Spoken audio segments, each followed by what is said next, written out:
The morning sunlight streamed through the tall windows of the Grand Palisade Hotel in downtown Portland, casting a golden glow over the floral arrangements and silk-draped chairs.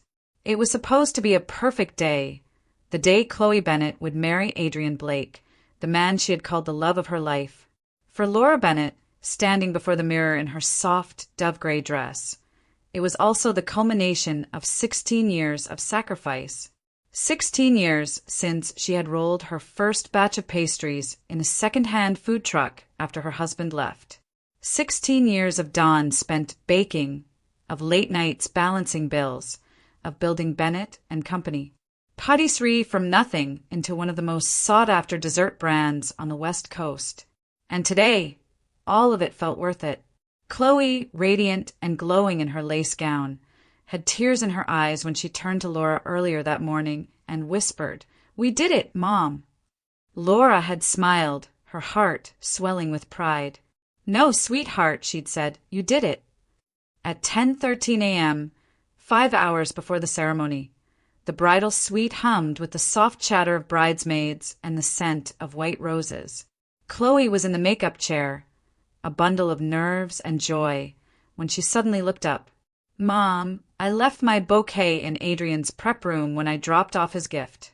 Could you grab it for me?" Laura nodded, smoothing the silk of her dress as she stepped into the hallway. She walked through the corridor lined with gold-trimmed mirrors, her heels clicking softly on the marble floor. Every detail of this wedding had been planned with love. The delicate floral centerpieces, the caramel almond wedding cake she and Chloe had spent weeks perfecting, even the playlist of Chloe's favorite childhood songs. As she neared the groom's suite, Laura slowed.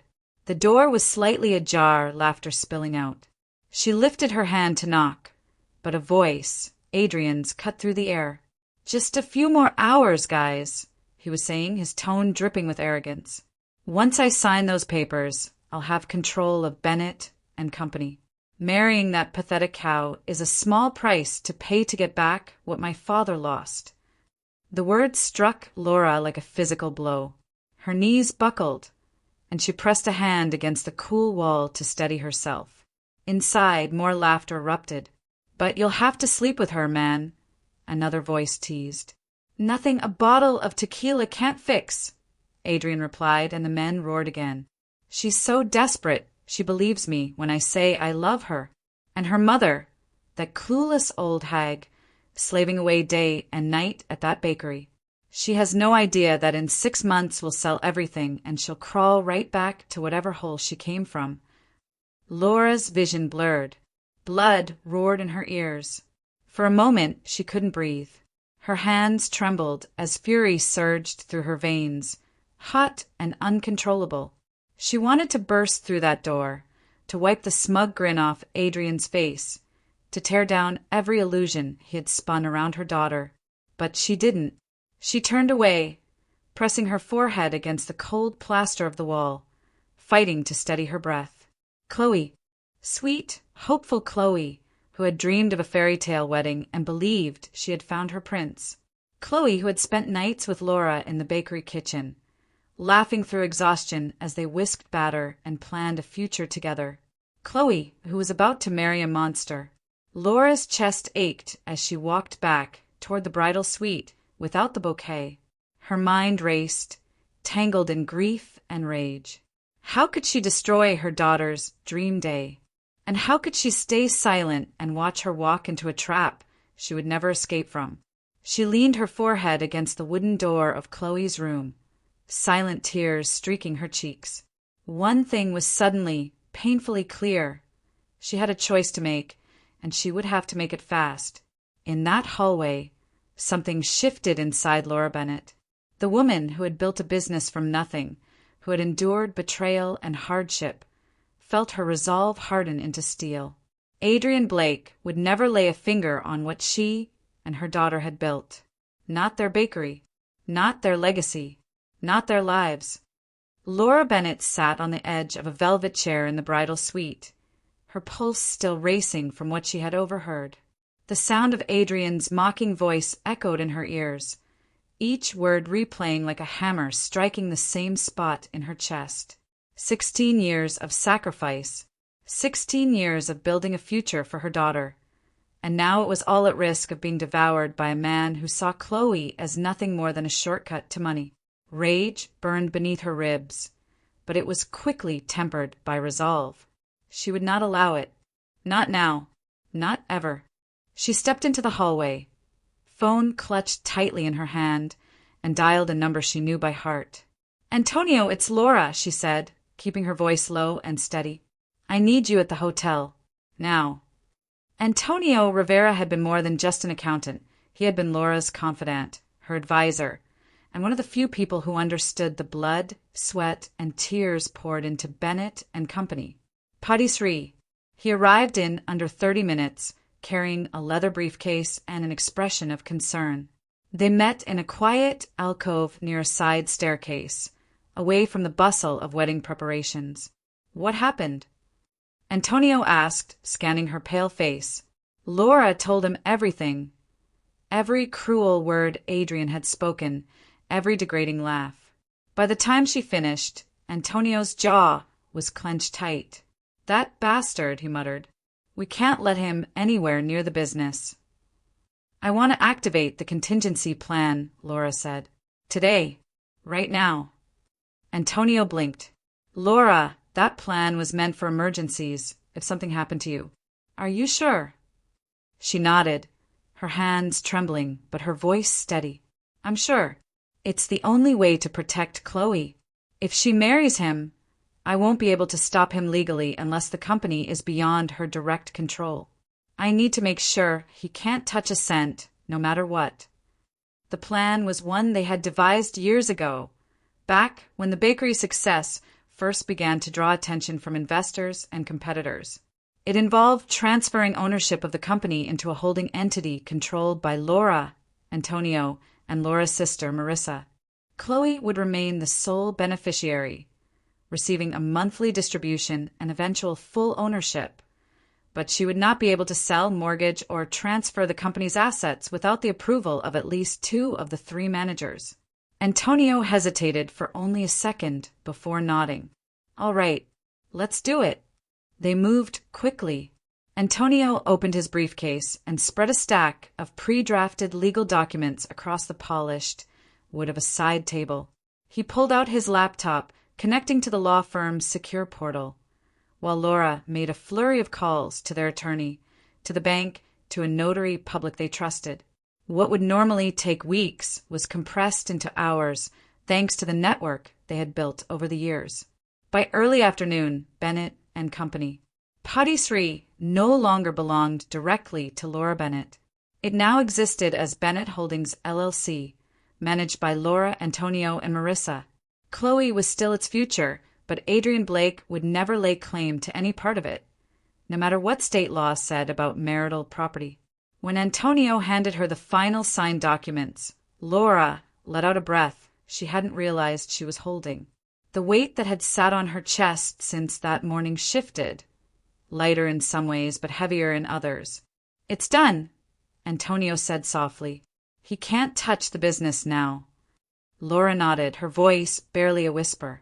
But what about her heart? She walked back to the bridal suite, the noise of laughter drifting down the hallway. Through the slightly open door, she saw Chloe surrounded by her bridesmaids, giggling as they shared stories from childhood. Her daughter looked so happy, so certain that the future waiting for her was everything she had dreamed of. Laura's throat tightened. Was this the last moment of unbroken joy Chloe would have before her world shattered? The thought cut deeper than any betrayal. She pressed her hand to the doorframe and closed her eyes. She had protected their legacy. Now came the hardest part, deciding whether to destroy her daughter's wedding day to save the rest of her life. Laura paced the length of the hallway outside the bridal suite, her heart pounding with a mixture of dread and determination.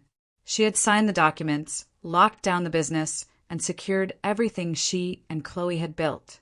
But that was only half the battle. The harder part, the part that terrified her, was still ahead.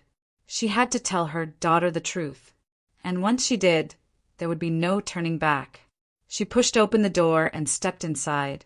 Chloe was alone now, her bridesmaids having gone downstairs to check on the final preparations. She stood in front of the mirror, smoothing the lace of her gown, a picture of radiant joy. Her hair fell in soft waves beneath the veil, and her eyes sparkled as she turned toward her mother. "There you are," she said with a smile. "I was starting to worry. Did you find the bouquet?" Laura swallowed hard. The words felt heavy on her tongue. "Chloe," she began, her voice barely above a whisper. "We need to talk." The smile faded from Chloe's face. "What's wrong?" Laura took her daughter's hands and guided her to the edge of the chaise by the window. "Something happened this morning," she said slowly. "When I went to get your bouquet from Adrian's suite, I heard him talking."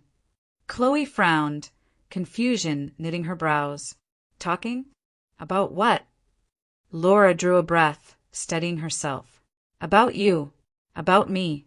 About our bakery." Then she told her everything, every vile word, every cruel laugh. She repeated Adrian's plan to marry Chloe for control of Bennett and Company, to sell the company within 6 months, to use her as a pawn to rebuild his family's fortune. At first, Chloe just stared at her, unblinking. Then she shook her head sharply, pulling her hands free. No, he wouldn't say that. You must have heard wrong." "Chloe, I know what I heard," Laura said gently. "I wish to God I hadn't, but I did. And I'm not going to let that man ruin your life." Chloe's face flushed with anger. "This is just like you," she snapped. "You've never liked Adrian. You've always thought he was after our money. You just can't stand the thought of me having a life that doesn't revolve around you and the bakery." "That's not true," Laura said, trying to keep her voice calm. "I love you more than anything. Everything I've done, everything has been to protect you." "Oh, really?" Chloe folded her arms. "And what did you do this time, Mom?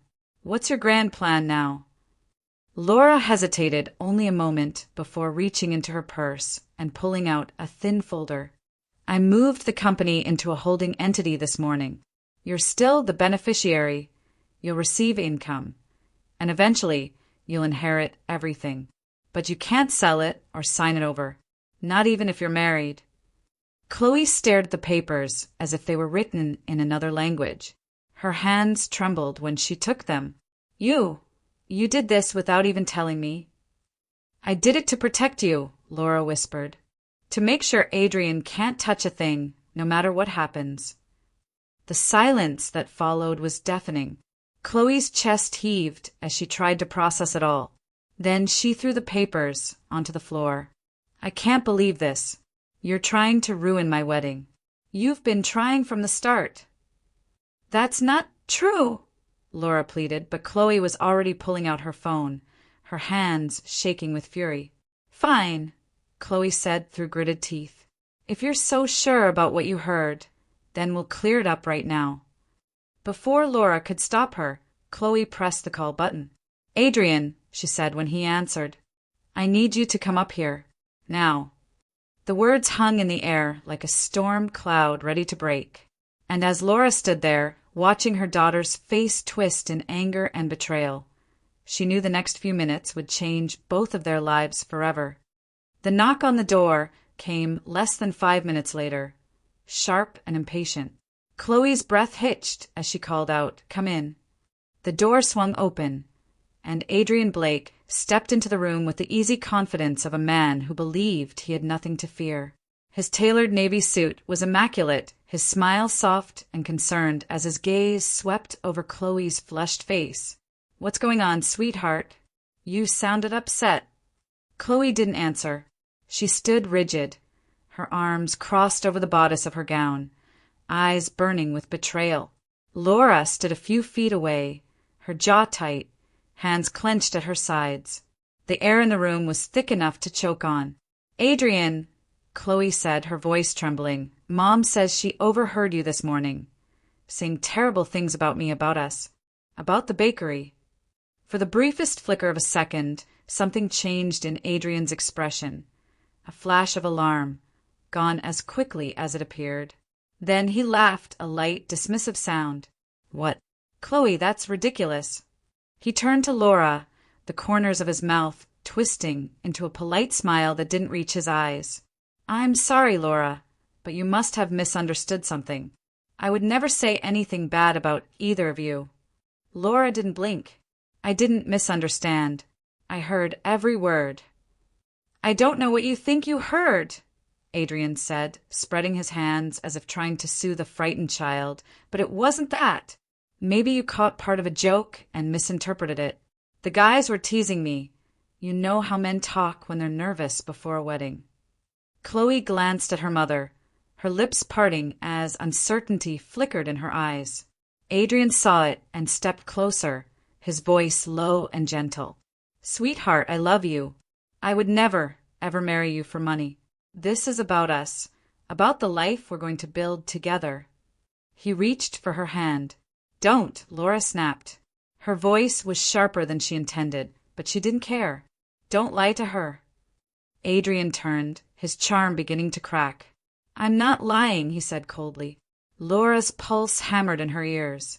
And then she remembered, in the chaos of that moment outside his door, her phone had still been recording from a message she'd been dictating earlier.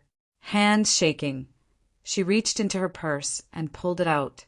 "You say I misunderstood," she said, her voice steadying, "but I recorded part of it. Let's all listen together, shall we?" She pressed play. The room fell silent as Adrian's voice filled the air, unmistakable and dripping with contempt. "Marrying that pathetic cow is a small price to pay to get back what my father lost." There was laughter. "She's so desperate she believes me when I say I love her. And her mother, that clueless old hag, slaving away at that bakery. Stop it!" Adrian hissed, lunging forward to snatch the phone, but Chloe was faster. She grabbed it, replaying the words again and again, as if trying to make sense of them. Her face drained of color. "Chloe!" Adrian stammered, his tone shifting from confident to pleading. "It was a joke. They were goading me, and I said something stupid to get a laugh. That's all. You know me. You know I'd never—" "Stop talking," Chloe whispered. Tears blurred her vision, streaking down her cheeks and staining the lace of her gown. "I don't even recognize the man I'm looking at." Adrian's mask slipped completely then, the charm falling away to reveal something colder. "Fine," he said, straightening his tie with deliberate calm. "Believe whatever you want. But don't forget, we're hours away from a wedding that your guests are already here for. You'll look like a fool when everyone finds out you called it off because Mommy told you a story." Chloe bent down, snatched the legal documents Laura had brought, and hurled them at his chest. "You will never touch our business," she spat. "Not a dollar. Not a crumb. Not ever." The papers fluttered to the floor as Adrian's eyes hardened. "You'll regret this," he said quietly. "Both of you." Then he turned on his heel and walked out, slamming the door behind him. For a long moment, no one spoke. The room was filled only with the sound of Chloe's ragged sobs as she sank to the floor, her gown pooling around her like spilled silk. "It was supposed to be perfect," she whispered over and over, rocking herself as if the words could stitch her shattered world back together. Laura knelt beside her, pulling her into her arms, but Chloe didn't respond. The dream she had built, the life she thought she was stepping into, had disintegrated in a single morning. And nothing Laura could say would make that pain disappear. The wedding never happened. By noon, the floral archway was dismantled, the caterers were dismissed, and the guests, most of them still unaware of the storm that had erupted behind closed doors, were quietly informed that the ceremony had been postponed due to unforeseen circumstances. Laura handled it all with a calm she didn't feel, personally thanking each guest as they left the hotel. She told herself it was better this way, better to let people speculate than to hand Adrian the satisfaction of public humiliation on his terms. But the damage, she would soon learn, was only beginning. That evening, as Laura sat with Chloe in their living room, the once radiant bride still in her silk robe, her eyes hollow from crying, Her phone began to buzz relentlessly. At first, she ignored it. Then Antonio called. "Laura," he said, his voice tight, "you need to look at what Adrian's posting." Her stomach dropped as she opened the social media app. There it was, a long, dramatic post from Adrian Blake, painting himself as the heartbroken groom betrayed by a manipulative mother. He claimed Laura had hated him from the start, that she had engineered the breakup by fabricating lies and poisoning Chloe against him. He even uploaded a heavily edited audio clip, the same recording Laura had played in the bridal suite, spliced to sound like she had provoked and misrepresented him. "I was blindsided," Adrian wrote, his words dripping with false vulnerability. "I loved Chloe with all my heart, but her mother never wanted her to be happy. She wants control of Chloe, of the bakery, of everything. She destroyed our future out of spite." The post went viral overnight.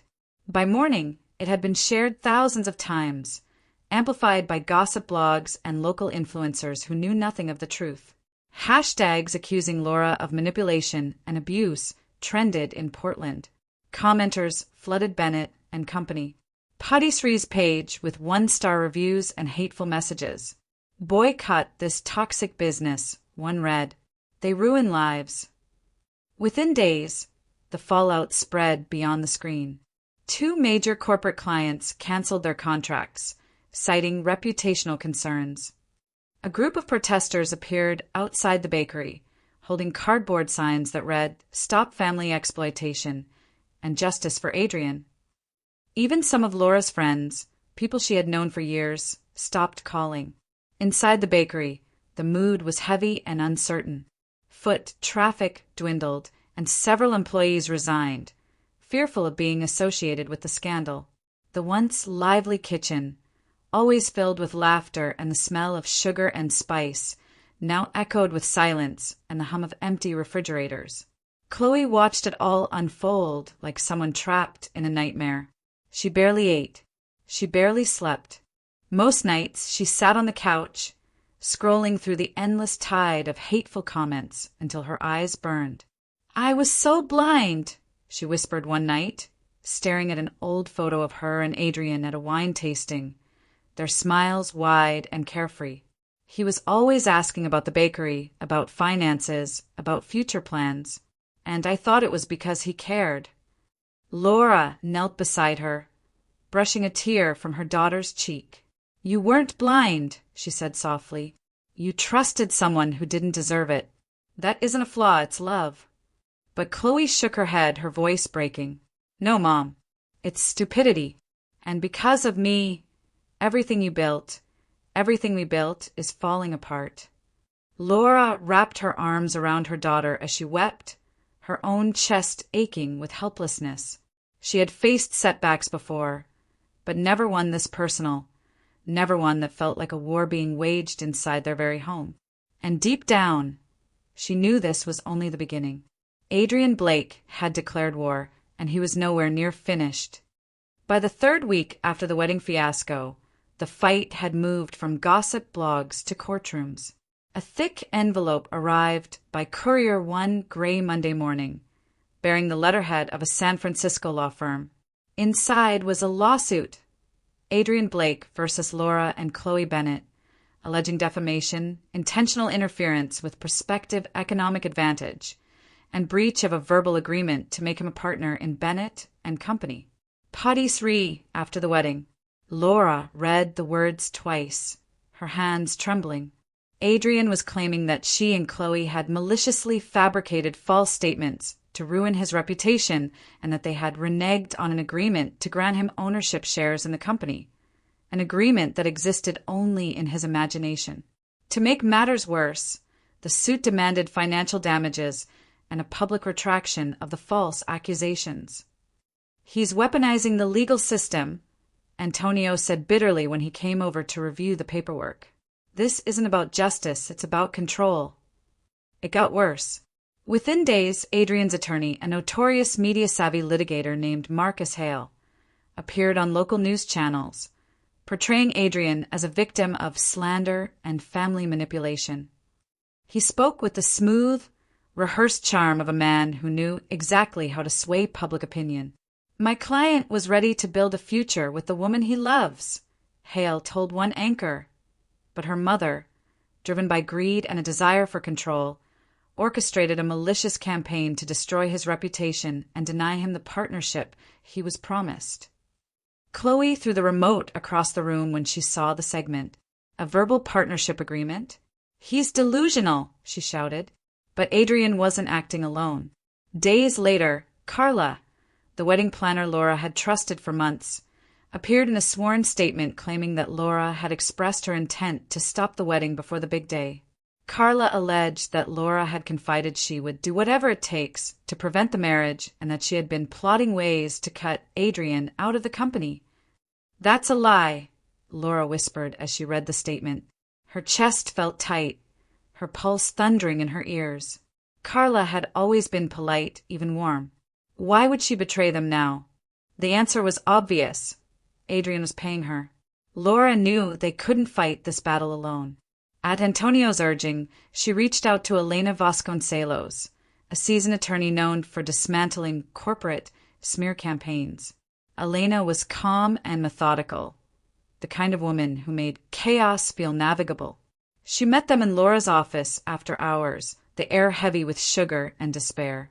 "This is an intimidation lawsuit," Elena said after reviewing the documents.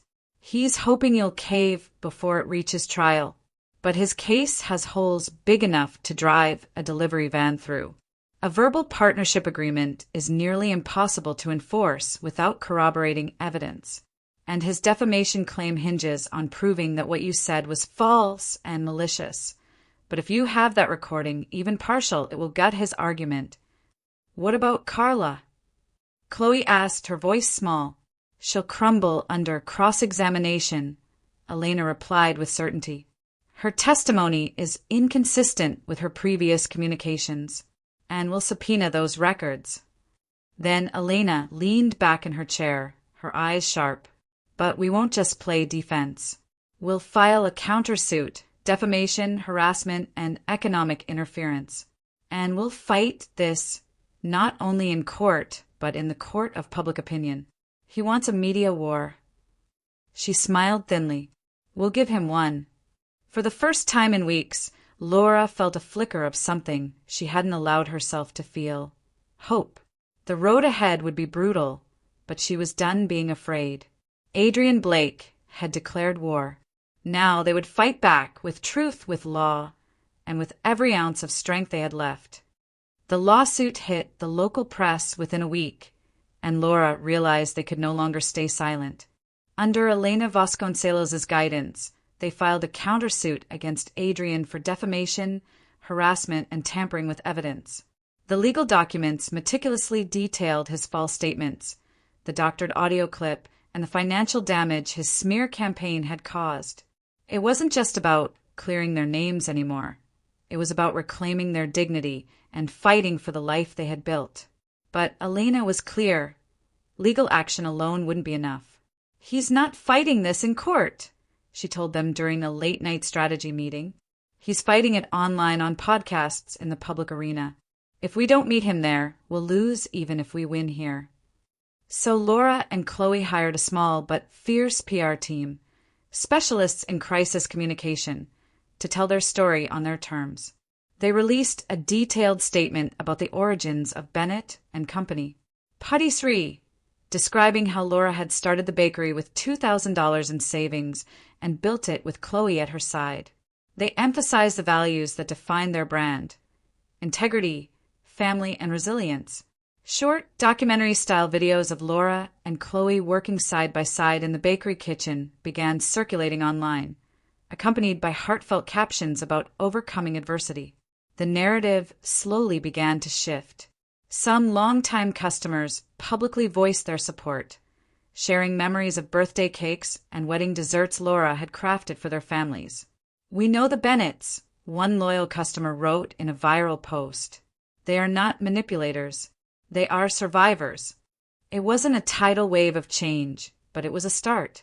Adrian, unwilling to lose control of the story, escalated his attacks. He produced 2 witnesses, former employees who claimed they had overheard Laura plotting to ruin Adrian's reputation even before the engagement. Their sworn statements painted her as vindictive and manipulative, someone who would do anything to keep her daughter isolated. But Elena was ready. She subpoenaed their employment records and uncovered that both had been fired months earlier for theft and falsifying invoices. Even better, Antonio had quietly installed security cameras in the bakery stockroom after noticing discrepancies. Cameras that captured one of the so-called witnesses stealing supplies and the other forging delivery logs.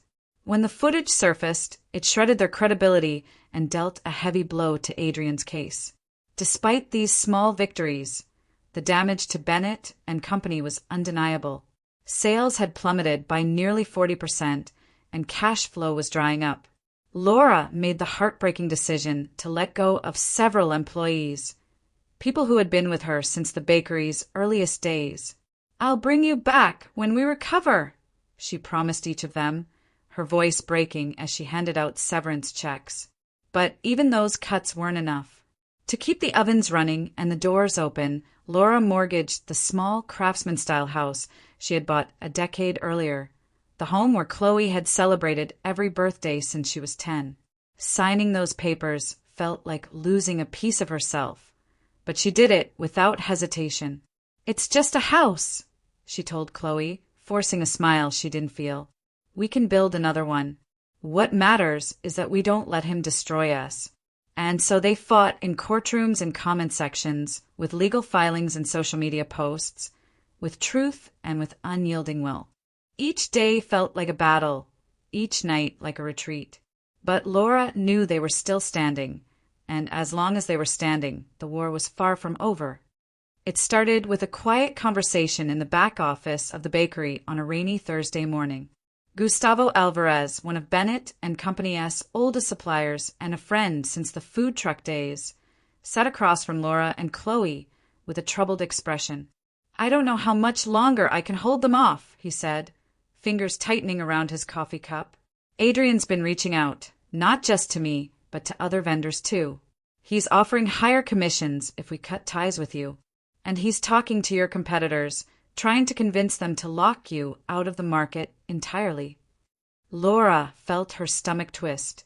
"He's trying to choke us out," she murmured. Gustavo nodded grimly. "Carlos Mendoza, the owner of Sweet Dreams Patisserie, he told me Adrian approached him last week. Offered him a share in your wholesale accounts if he joined forces against you." Chloe's eyes darkened with anger. This isn't just harassment anymore. This is deliberate sabotage. That night, mother and daughter sat at the kitchen table long after closing time, papers and laptops spread before them. "We could report this," Laura said, her voice tired. "But without proof, it's just our word against his." Chloe was silent for a long time.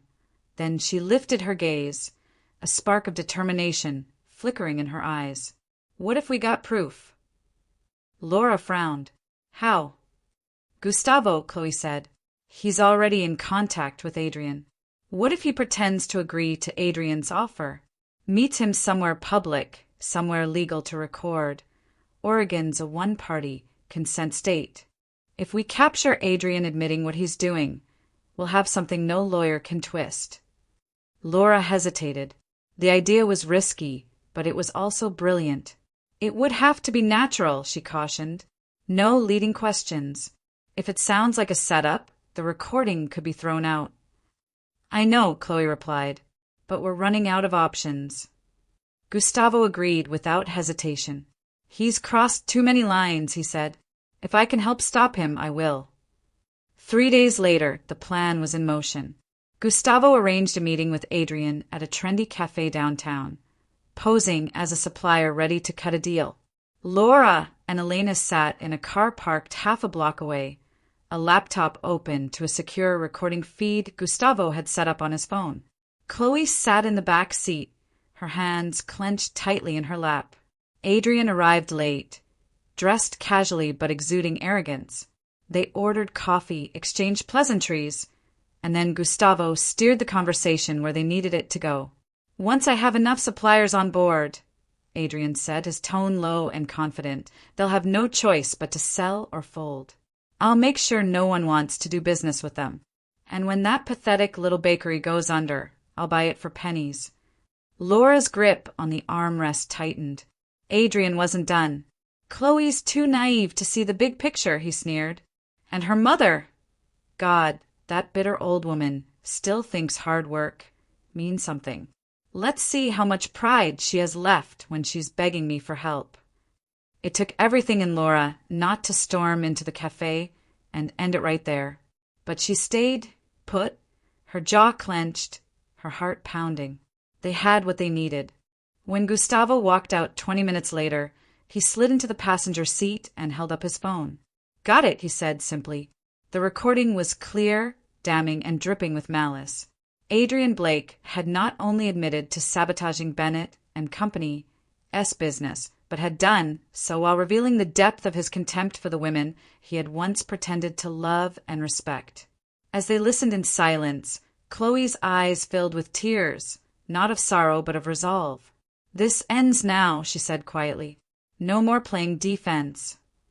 Elena smiled, a rare expression of satisfaction. "With this," she said, tapping the phone, "we don't just fight back. We win."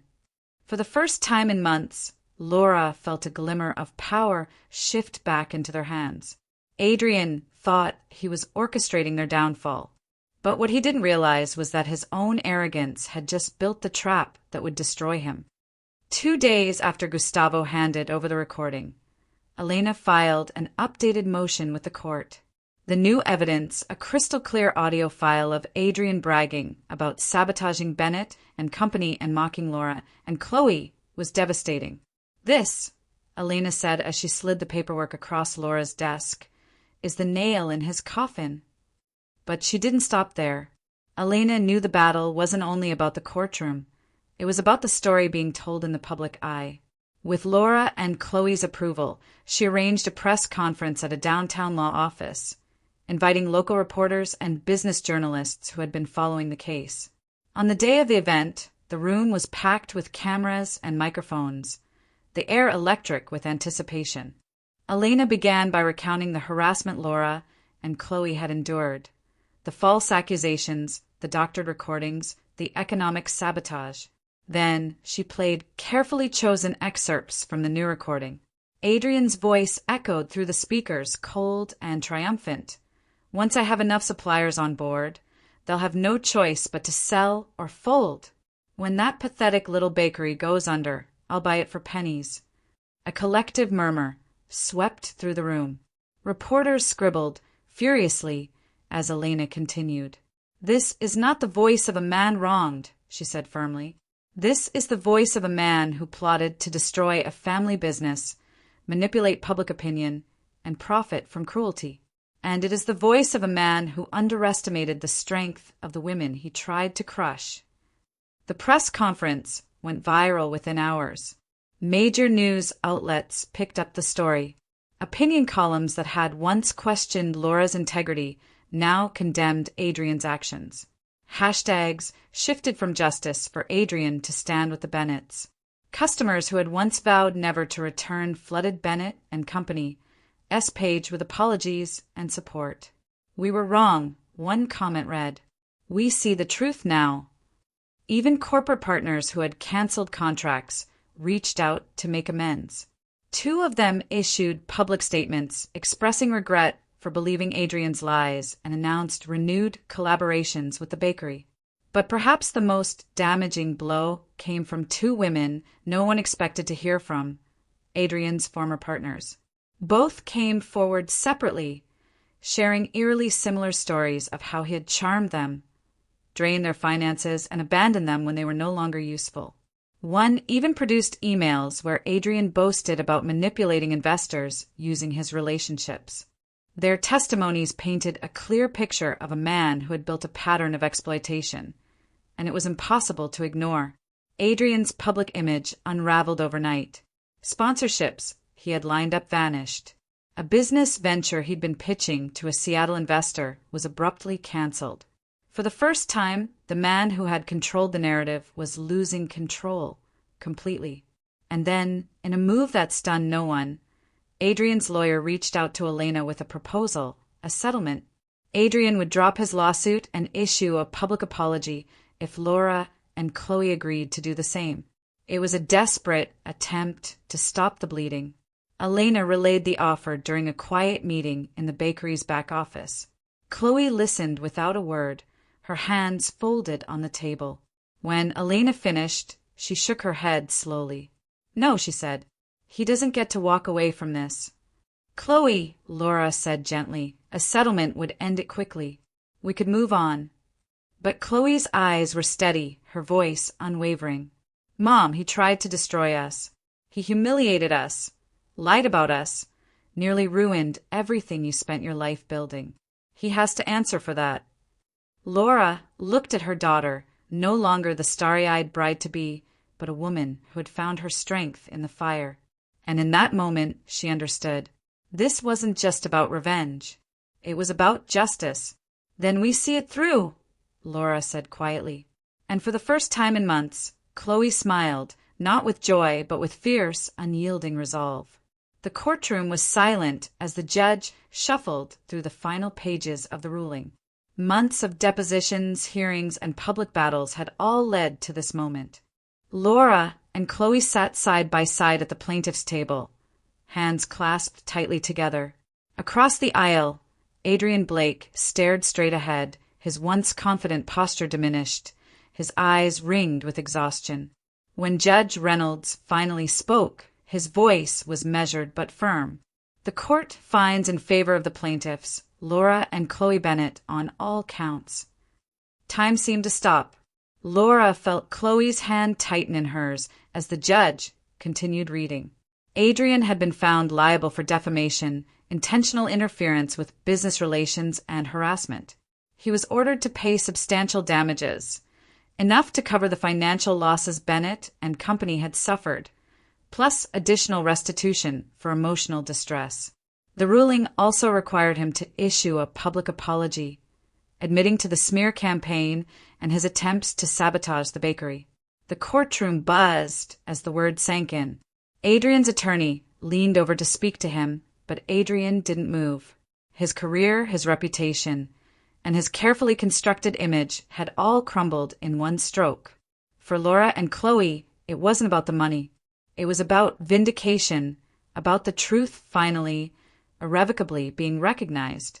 Outside the courthouse, a small crowd had gathered, customers, supporters, even strangers who had followed the case from the beginning. When Laura and Chloe stepped onto the courthouse steps, they were met with applause and cheers.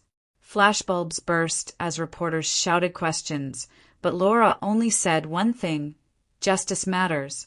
And today, justice was done. The year that followed was one of slow, steady rebirth. Freed from the shadow of Adrian's lies, Bennett and company, Patisserie not only recovered, but thrived. The story of their resilience had captured the public's imagination, and people flocked back to the bakery, not just for the pastries, but to support the women who refused to be broken. They opened 2 new locations in the Pacific Northwest, each one bustling with customers. The bakery's annual revenue surpassed what it had been before the scandal, and her brand became a symbol of perseverance and integrity. Chloe, transformed by the ordeal, returned to school to pursue a master's degree in business. Her experiences lit a fire in her, one that pushed her to become an advocate for women navigating betrayal, manipulation, and resilience. She began speaking at conferences and community events, sharing their story and encouraging women to trust their instincts, protect their dreams, and never apologize for fighting back. Strength, she often told her audiences, isn't about never falling. It's about standing again, even when you think you can't. One spring afternoon, Carla, the wedding planner whose false testimony had fueled Adrian's case, walked into the bakery. She looked smaller than Laura remembered, her confidence replaced by visible remorse. "I don't expect forgiveness," Carla said quietly. "What I did was wrong. I was paid to lie, and I regret it every day." Laura studied her for a long moment before replying. "You helped cause a lot of pain," she said softly, "but pain doesn't have to be permanent."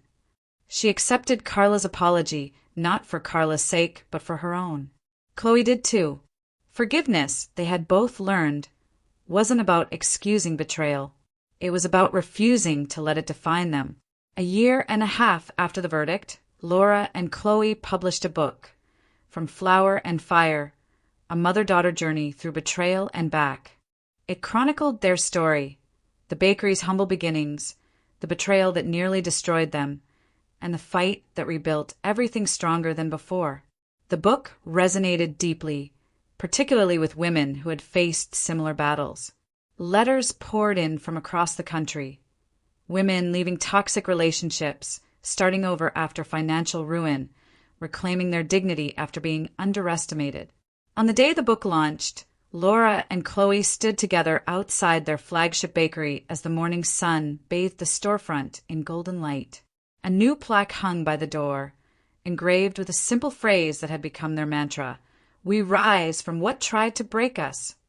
Laura looked at her daughter, no longer the naive bride-to-be, but a woman forged by fire. "I'm proud of you," she whispered. Chloe smiled, tears glinting in her eyes. "I'm proud of us." Their story had begun with betrayal and humiliation, but it had become something far greater, a testament to the unbreakable bond between mother and daughter, the power of truth to outshine lies, and the strength that can rise from ashes. And as customers lined up outside, laughter spilling into the street, Laura knew one thing with absolute certainty: no one would ever silence them again.